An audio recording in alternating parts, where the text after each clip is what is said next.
নমস্কাৰ ষ্টুডিঅ'ৰ মজাত মই মিনহাজ মুছলমানৰ সম্পত্তিৰ ওপৰত কেৱল মাত্ৰ অধিকাৰ আছে যদি সেয়া মুছলমানৰ অধিকাৰ আছে আৰু এনেদৰে পুনৰবাৰ খৰব হোৱা পৰিলক্ষিত হৈছে আমছু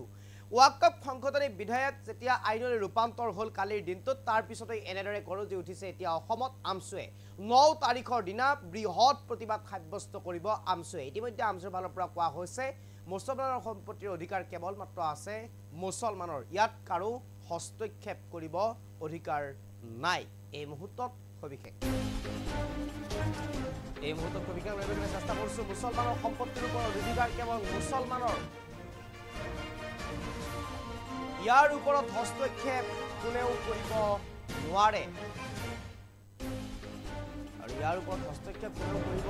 নোৱাৰে প্ৰতিটো মুহূৰ্তত নিৰ্যাতনৰ বলি হৈ আহিছে মুছলমানসকল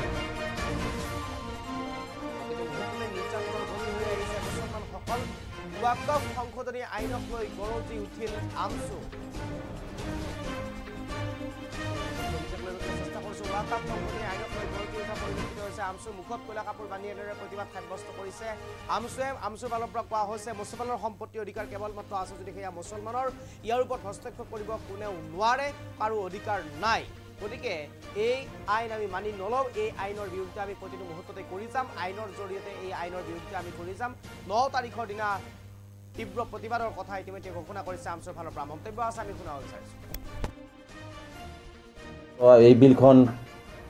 তীব্ৰ বিৰোধিতা কৰিছোঁ এই বিলখন আমি কোনো পদ্ধতিতে মানি নলওঁ আজিও কৈছোঁ আমি মানি নলওঁ আগলৈ কৈছোঁ আমি মানি নলওঁ কাৰণ ওয়াকফ সম্পত্তি হৈছে আমাৰ সম্পত্তি বিশেষকৈ ধৰ্মীয় সংখ্যালঘুসকলৰ মুছলমানসকলৰ সম্পত্তি এই সম্পত্তিৰ ওপৰত কাৰো মানে হস্তক্ষেপ আমি সদৌ অসম সংখ্যালঘু ছাত্ৰ ইউনিয়নে বিচৰা নাই আৰু কোনো ধৰণৰ হস্তক্ষেপ আমি হ'বলৈ নিদিওঁ কাৰণ আমাৰ পূৰ্বজসকলে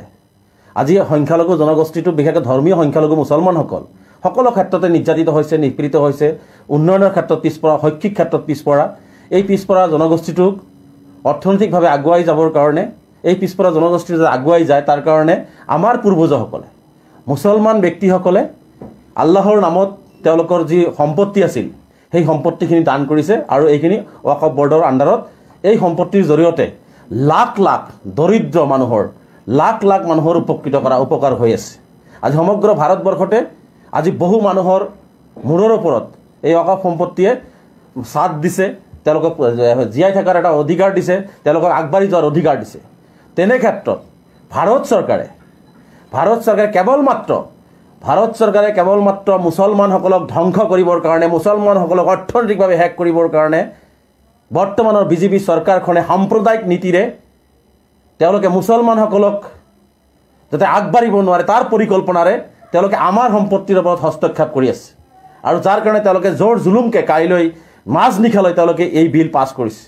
আমি বিজেপি দল ভাৰতৰ প্ৰধানমন্ত্ৰী নৰেন্দ্ৰ মোদী ডাঙৰীয়াক মুছলমানৰ সম্পত্তিৰ ওপৰত যি ধৰণে আক্ৰমণ কৰিছে মুছলমানৰ সম্পত্তি যি ধৰণে অধিকাৰ কৰিব বিচাৰিছে এই কাৰ্যটোক আমি তীব্ৰভাৱে নিন্দা কৰিছোঁ প্ৰধানমন্ত্ৰী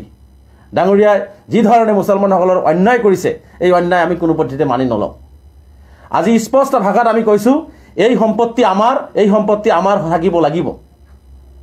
আজি এই মুছলমানসকলে আজি হাজাৰ হাজাৰ মুছলমানসকলে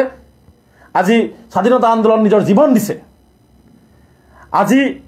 জিন্নাৰ যি আমাৰ জিন্নাৰ যি কথা পৰিকল্পনা আছিল সেই পৰিকল্পনাত তেওঁলোকে প্ৰত্যাখ্যান কৰিছে আজি ব্ৰিটিছক ভাৰতৰ পৰা খেদি পঠিয়াইছে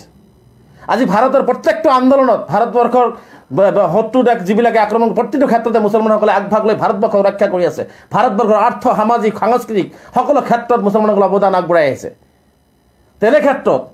কিহৰ যুক্তিত আমাৰ সম্পত্তিৰ ওপৰত যি সময়ত বিজেপি দলে প্ৰধানমন্ত্ৰী নৰেন্দ্ৰ মোদী ডাঙৰীয়াই মুছলমানসকলৰ উপকাৰ কৰিব লাগিছিল মুছলমানসকলক অৰ্থনৈতিকভাৱে আগুৱাই লৈ যাব লাগিছিল সেই কাম নকৰি সবকে সাথ সবকে বিশ্বাস সবকে সাথ সবকে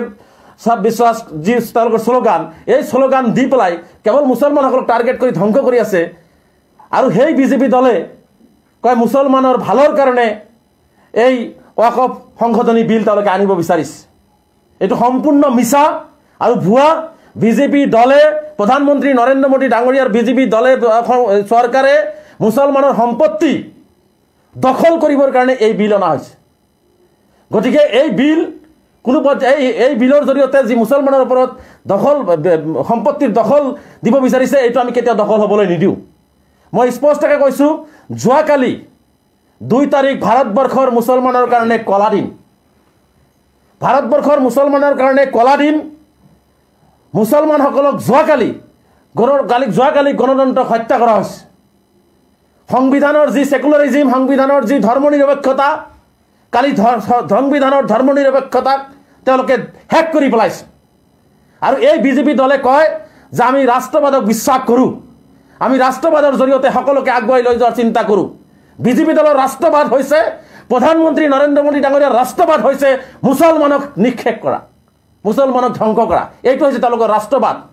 তেনেকুৱা ৰাষ্ট্ৰবাদৰ